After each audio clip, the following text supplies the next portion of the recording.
Do you feel that in a time when we are more connected than ever, we are drifting away from real human connections, especially to ourselves? I do.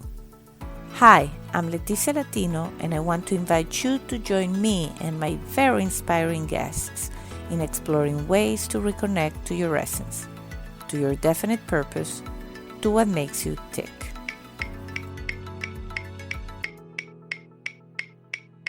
Are you ready?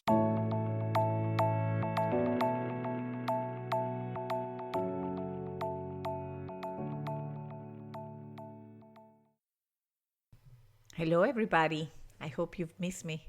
I'm Leticia Latino, host of Back to Basics, coming back after a short break to go back to my own Back to Basics in a very different way this year. If you follow the show, you've heard that normally I spend the summer in Sicily, where my parents are from and where most of my family is.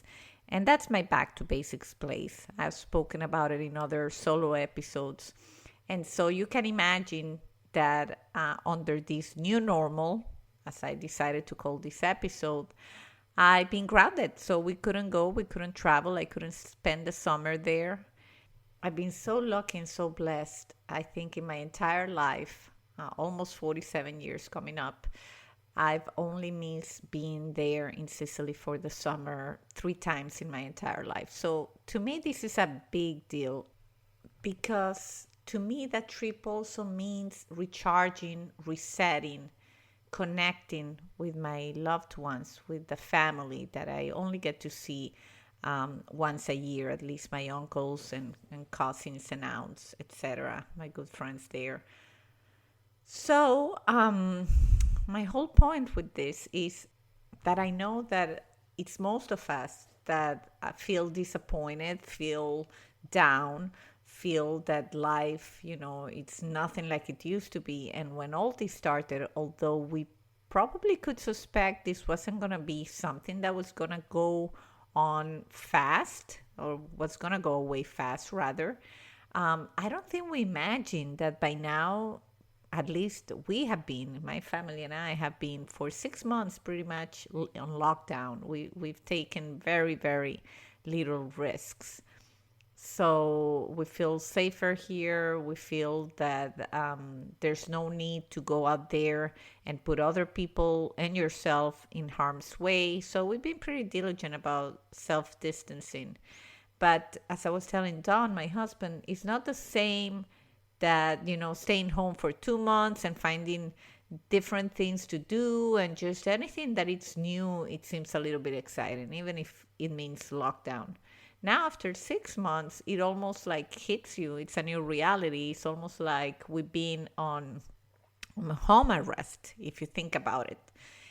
So learning to live that new normal really takes on a new meaning because this can go on for another 6 months.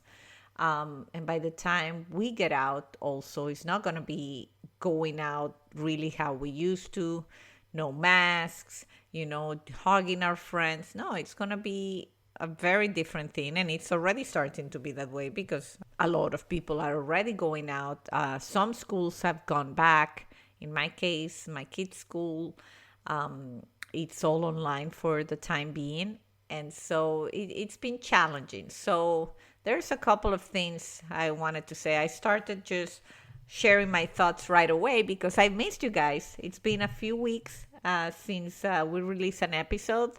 And although I didn't travel, I thought it was important just to take a break and not have that in the back of my mind. What am I going to release? What's the new episode? I enjoy doing this very much. But as you can imagine, with everything in life, sometimes you just want not to have to think about it. So I'm happy I'm able to do that. Sometimes in the past I was very type A personality and it has to get done and I wasn't able to let go. And sometimes I would even have put a note, saying coming back in September. But now you know that usually in the month of August, we don't release episodes of Back to Basics.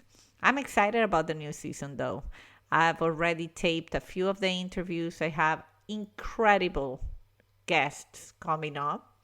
And this is an important year because as I find my new normal, both personally and professionally, also Back to Basics has to find a new normal. As you know, a lot of the guests I bring to you are people that I encounter in my many travels. I'm always on the move in normal conditions for work, traveling here and there, and that really gives me an opportunity to meet people from all walks of life, people I find interesting and that I eventually invite to the show. With this situation, meeting new people and attracting new guests is not as easy. So I've had to also change the way I interact with potential guests. And I'm going to throw it out there. If you know anybody that you think it's an ideal candidate for Back to Basics, just reach out to us through our Facebook page, Back to Basics Podcast. We would love to hear from you. We need inspiration these days because we're all stretched a little bit too thin. So I wanted to share with you in this short episode, first, my excitement about the new season of Back to Basics. And I hope you stick with me and with our guests and that you spread the word. The podcast right now is in that strange spot that although we are not viral by any means, we actually have been downloaded many times in the thousands already. And luckily, we've been downloaded in every single continent of the world. So we have a very broad global reach. I thank that to my multicultural ties, I guess. But it's to make it in the US, you need a whole lot of more of downloads. So I'm getting to the point where I'm going to ask you for help in spreading the word about Back to Basics. Share with your friends, share it on your social media if you enjoy, because that also allows me to highly visible guests, people that are obviously well known in the world and that would like to join but are very cognizant about downloads and audience and how many people listen to the show, etc., etc. However, my commitment is to keep enjoying what I'm doing, to bring you inspirational stories. And one of the things that I love the most is that the people I try to interview are people with stories like yours and mine. I know that when you interview a famous person, we always tend to think, well, yeah, that's them. They're famous. So we always separate from them that way. And one of the things I find the most interesting and inspiring is when I hear stories that are normal stories, day to day, from someone that could be our next door neighbor, and that something magical happened to them. And then we realize, wow, that could be me. That I think prompts ourselves to push it a little bit further and go for it. So let me share with you some of the things that I've done to find my own normal. To begin with, I have practiced acceptance that I cannot change what's going on. This is it. COVID is here. It impacted everybody. So I could have spent my time complaining how one of the very first times in my entire life I couldn't go to Italy and I couldn't spend the summer there. And I mean, I could see so many ways in which I could have sabotaged myself into bitterness for at least a month. I should be leaving now. I should be coming back now. But no, once I accepted the fact this is what it is the safest thing. Could I have traveled? Maybe. I could have traveled, but do I want it to? No, because I wanted to have an enjoyable time. And I knew that it wasn't going to be enjoyable. It wasn't going to be what I remember it to be. And so I think that's an important point, is accepting what is happening, accepting there's very little we can do to change what is happening. There's one thing that we can do to prevent from spreading more, is to wear a mask. Please wear your masks, no matter what we believe in, our political inclinations, anything. One fact is that wearing a mask helps prevent the spreading of COVID. So once I accepted this is what it is, then the next thought was, okay, it's not ideal, but let's make the most out of it. And that's how, with the family, we started doing things that we had never done in the past, and playing board games we never played, and all that good stuff that I've shared with you in another episode right when the COVID hit.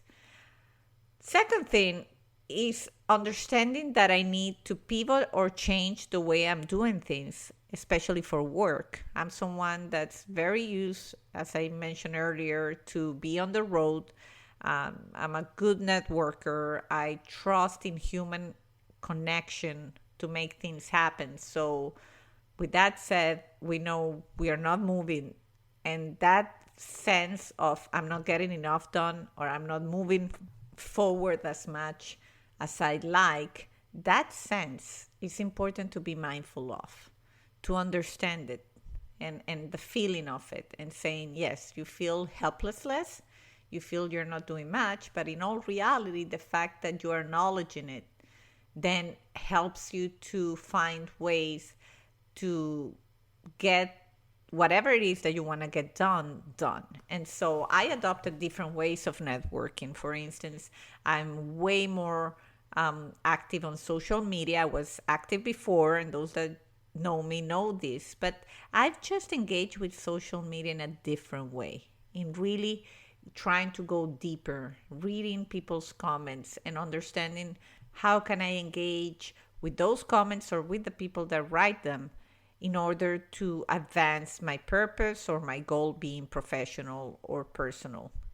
I know that also people are sick and tired of another Zoom call. I am too, to be honest, but I am aware that for those of us that maybe work corporate jobs, we were more used to video conferencing, and it was part of our days, the same as being on the computer all day. And there are other type of jobs, like I paint for teachers. They really were not used to having to be on a computer all day, so it cannot be the same impact to them that for someone that was already on the computer all day long. So that is something that we also have to be aware of and consider, especially when I read sometimes comments that people write about teachers and how they are handling the online learning. As a mom of two little ones, I mean, let's consider the teachers. They're going through massive disruption, and they are doing whatever they can to keep our kids learning. So let's be kind with them. Let's be patient. Everybody is adapting to the new normal. But in any case, back to the virtual meetings and the Zooms, I found surprisingly enough that I have gotten more quality interactions in some instances via Zoom that sometimes at a trade show, for instance. I've been participating in some of these virtual trade shows or conferences, and you think, wow, if it was overwhelming in person, can you imagine on the virtual world? And then you discover that because not too many people engage, like mindfully engage, intentionally engage, you show up in order to participate. Then, if you do that, you actually stand out. So listen what I'm saying. It's not being part of it. It's not logging in and then you go and you do emails and surf the web and you're there. Are you really there? And this goes back to the concept of being there, present, in the moment. And I think we tend to do a lot of it. We multitask. I'm a professional multitasker.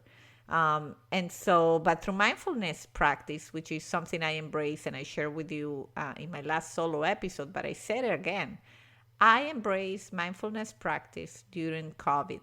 This is something that the pandemic has gifted me with, where I meditate for 15, 20, 30 minutes a day, depending what I can fit in. And it really makes me aware of me in the present moment, what I'm feeling, what's really bothering me or what's making me feel happy. And that has been so powerful for my well-being, for my mental health. So this is so important. Even if you don't feel depressed, even if you don't feel down, please be aware you are living in a very different way than your normal life. And so you don't know when it's going to attack you. You don't know when it's going to hit you.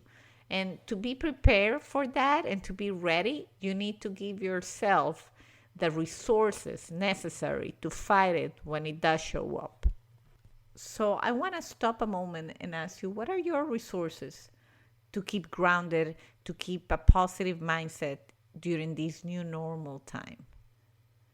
I can share some more of my resources, pre-COVID time, one of my favorite resources. And again, by resources, I mean sources of energy, sources of making you feel excited and happy and good.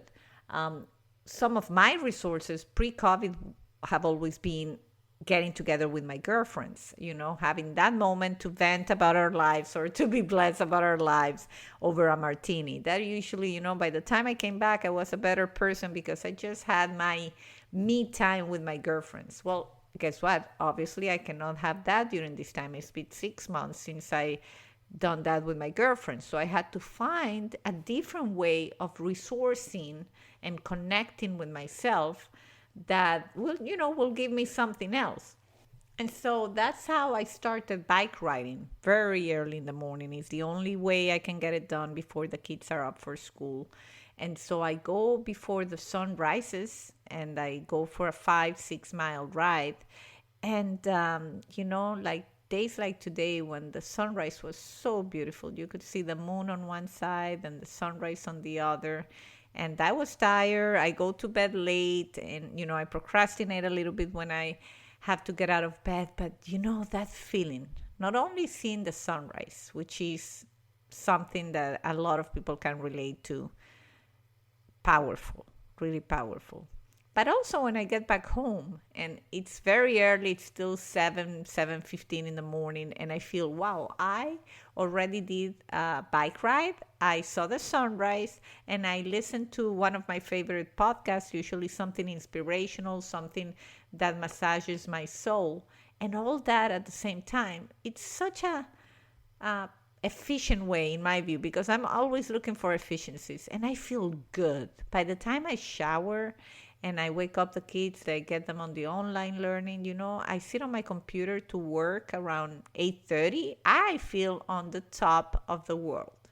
So these are some of the things I have found as a resource to myself in this new normal, to be on top of things. Because when I don't do it, I can tell you, I feel down. When I don't go out and exercise, don't find time for myself, don't meditate, or don't carve that time for me, I feel like enclosed, I feel buried, I feel down, and I don't want to feel that way.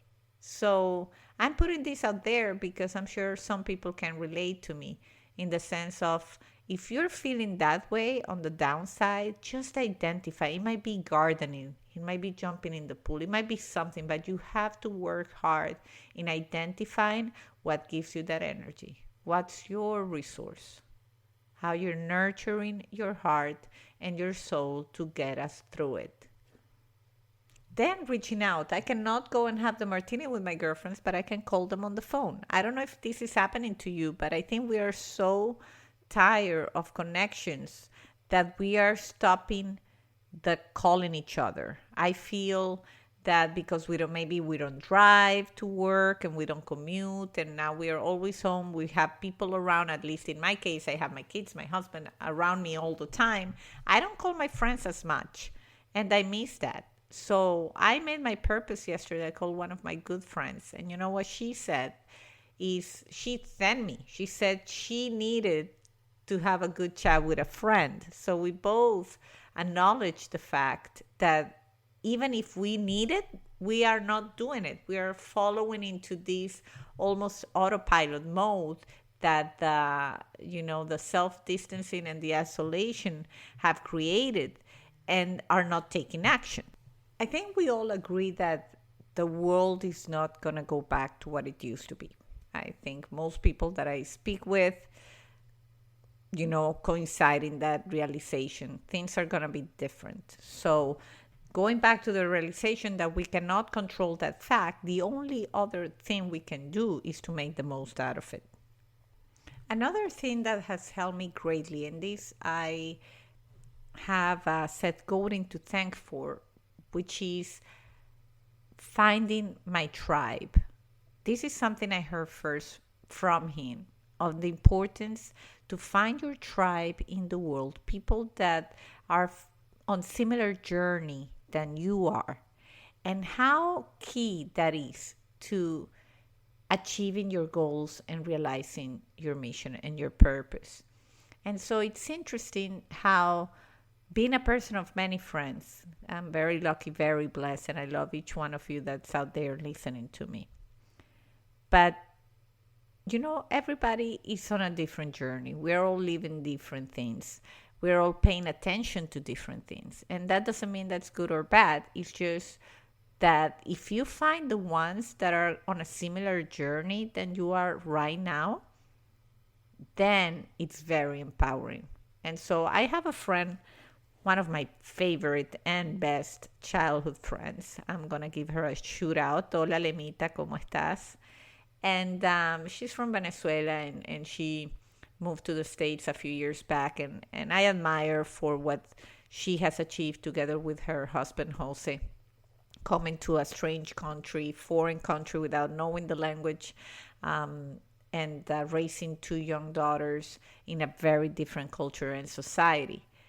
And, we've been childhood friends, so we've always have, tons of things to talk about, and we have a great relationship. But since she moved and through the experience she's lived here, she has developed an interest about self-discovery, the journey of self-awareness, etc. And a lot of the things in honesty that we discuss here on the podcast that has made our conversations very different from our old conversations. And I love it. I love that I have this friend that is very dear to me, whom I couldn't discuss certain things because I didn't feel we were dialing or tuning in into the same radio signal for different reasons.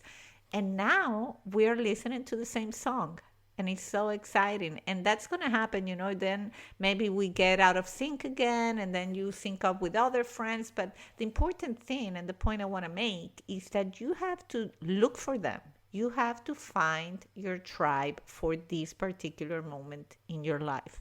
You have to find the people that are going to give you what you need to get you through it and to prevent you from getting into that autopilot mode that honestly is one of the things that I'm the most afraid of, is being on autopilot mode.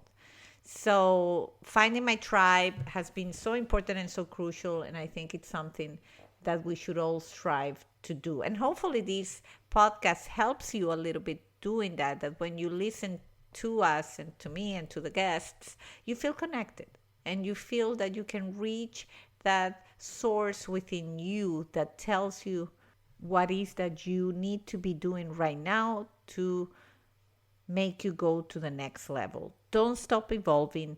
Take this as a challenge. Yes, life is not as it used to be, but who says it cannot be better after this nightmare is done? We are learning. We are evolving. Our kids, yeah, they miss their friends. Yes, they miss going out. But you know what? My kids have developed a relationship with us during these months that is so strong. It's such a bond what we're going through as a family. And we cannot discount that. We cannot discount, what your family or you are going through this stage as all bad, because it's not all bad. We're going to raise from this situation stronger. I hope that we are indeed raising our collective awareness that the world was going in the wrong direction. As our humans were going on the wrong direction. Spirituality was almost out of the equation. And I think this is just a call to action from the universe, from God, call it however you want to call it, to really look inside again, look inside of ourselves and identify how is it that when the moment to step out comes, we can put kindness, we can put generosity, we can put compassion out. That's, in my opinion, what we need to strive for. Being kind to each other, being good to each other, serving each other, paying it forward, being better, inspiring ourselves to be better every day.